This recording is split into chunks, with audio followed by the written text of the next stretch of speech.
Oh my god, this book is such a roller coaster. Hi, and welcome to another book review.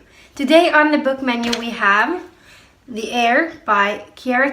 I have wanted to do this book review for so long. First time I read it was about 2 years ago. I was on holiday in Germany and I needed a new book. So I just went into the bookstore, I went to the English department and I couldn't really find anything. And then I just came across this and I mean, the cover is pretty good. So I was like, oh, that looks interesting. And I read it on the back of the book and I was like, okay, we'll try this. And I remember I loved it back then. And I think that's why I wanted now to give you a review, because I remember I liked it so much.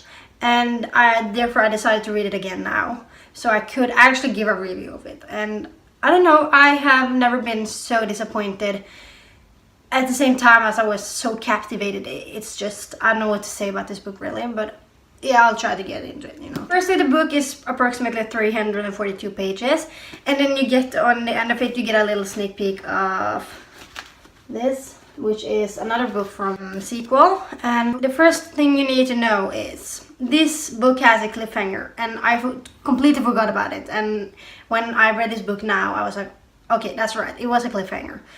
So you need to be aware of that. I mean, I still haven't read book number 2. I will probably do that now, but I remember I was like, okay, it's fine, I'll buy that book when it comes out. But it took ages before it got out and I completely forgot about it. So of course, you don't actually have to read the book coming after this, but you probably will want to. The book is mainly about this princess who ends up having a selection, which means she'll have 35 suitors there and she'll have to pick someone to marry. And all of this stands on the back of the book, so there's no spoilers.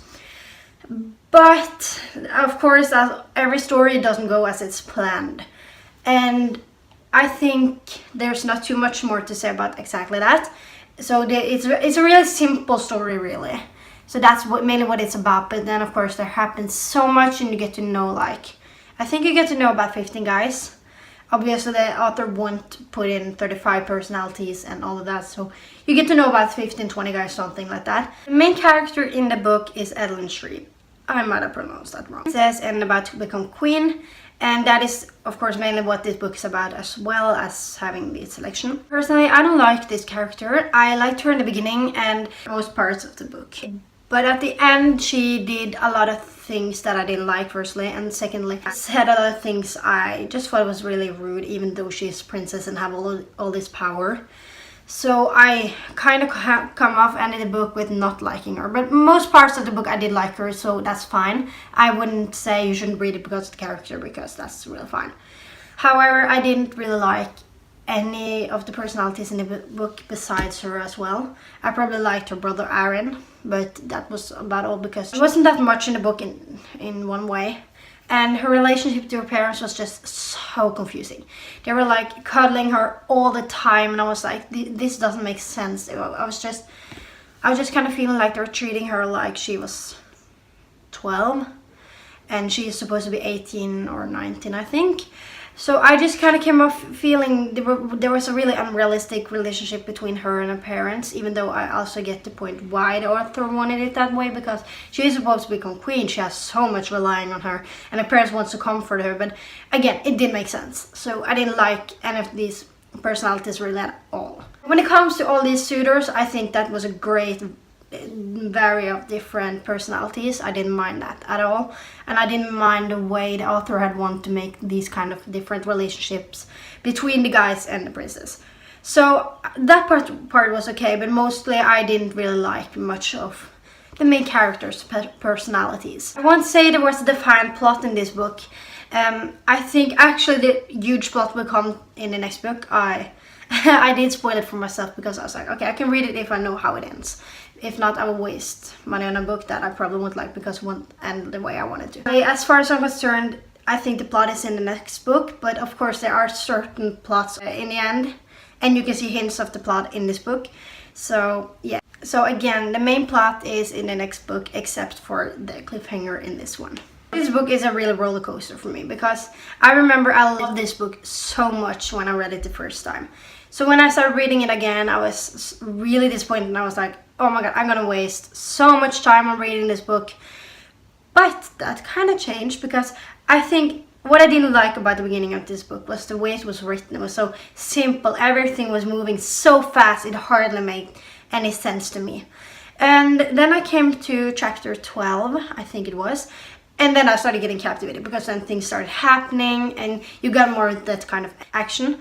So I would say you should probably at least give it to chapter 13 or something, because before you eventually give up on the book, because the beginning wasn't too good. I didn't like the beginning at all, but the rest of the book, that was great. I think it was written well and it was entertaining.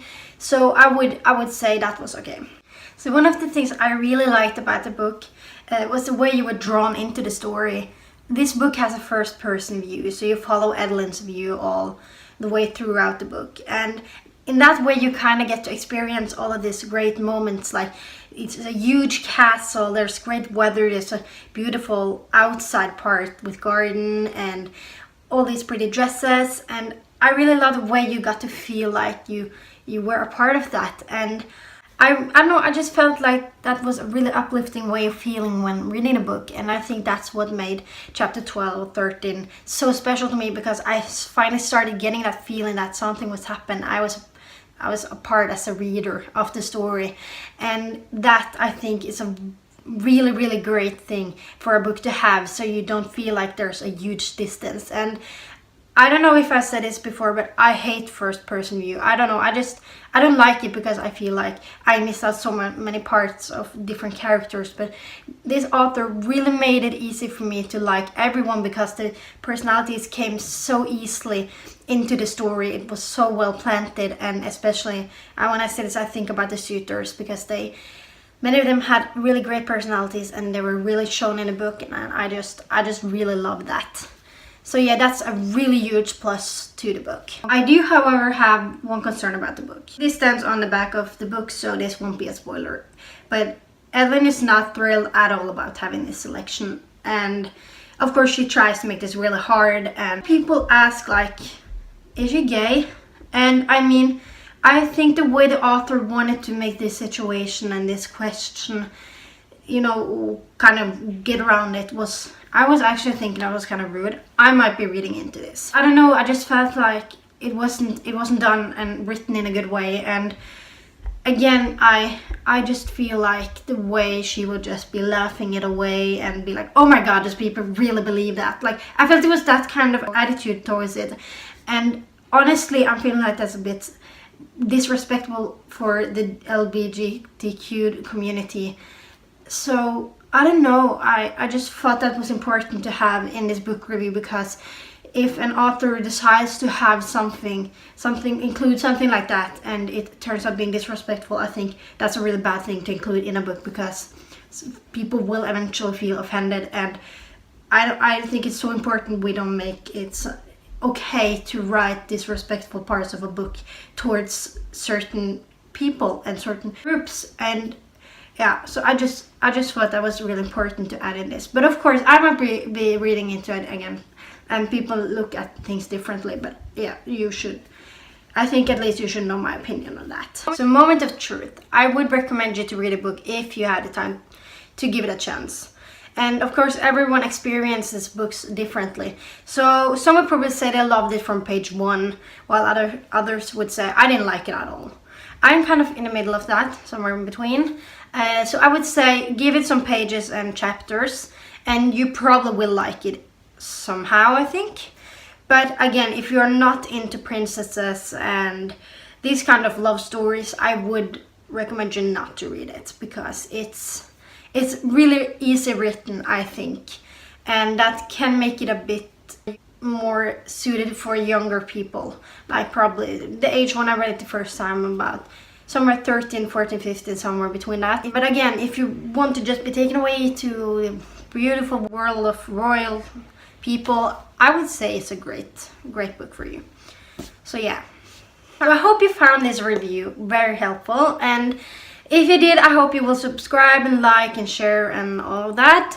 And you can follow my blog, where I also will be putting out new reviews and all of that, so you can just click the links below. And I hope you leave a comment or request for another book, and thank you so much for watching. There is a swelling storm, and I'm caught up in the middle of it all. And it's a